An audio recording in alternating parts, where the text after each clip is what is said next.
Now, when we were talking about like ganglion cells in the LGN, when we were talking, or sorry, ganglion cells in the retina, and when we were talking about LGN cells, we saw cells that had like a center surround opponency, where the center of the cell liked bright and the outer part of the cell liked dark, or vice versa, right? It likes so it liked spots of light surrounded by dark, or spots of dark surrounded by light.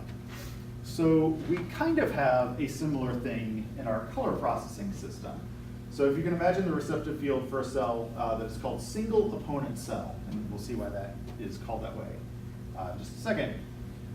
This basically has a kind of center surround receptive field or preference, but for only specific wavelengths of color, or more specifically for like input coming from certain cone types, right? So if you remember last time we talked about how we have three types of cones, which are often called red, green, and blue cones, but which are more correctly called long, medium, and short cones, according to the ranges of light wavelengths that they respond best to.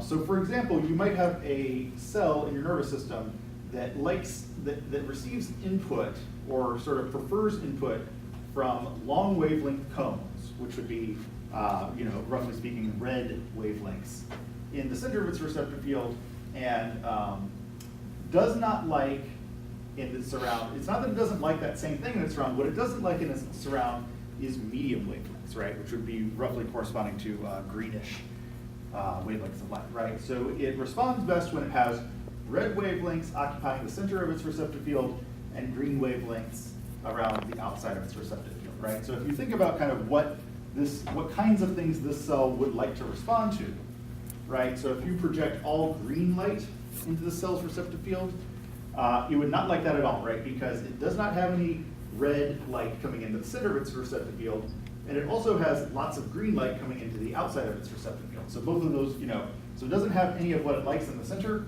and it has lots of what it dislikes in the surround, right?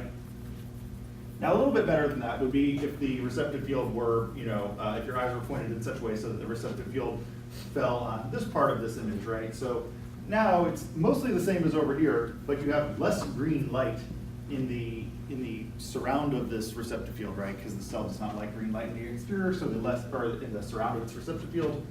So the less green light in its surround, the better. So this has got a little bit less green light, so you'll get a little bit more response out of the cell than for this stimulus.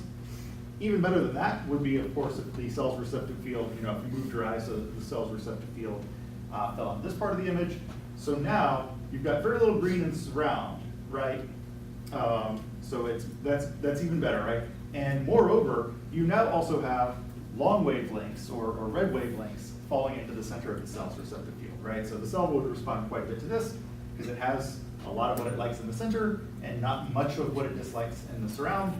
But of course, the best possible stimulus for this particular receptive field type would be, to essentially be entirely, to have red light entirely falling within its receptive field, because then it has all the long wavelengths it likes, or all the red wavelengths it likes in the center, and none of those green wavelengths that it doesn't like in the surround.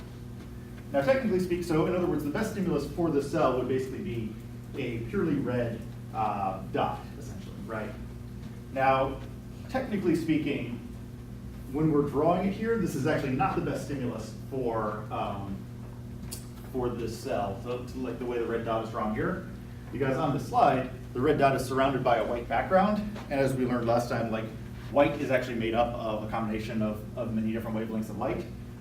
In this case, because it's coming from a projector that only has red, green, and blue pixels, it has roughly equal amounts of red, green, and blue light. So technically, there is green light in this white surround. So a better way to draw this would actually be the preferred stimulus.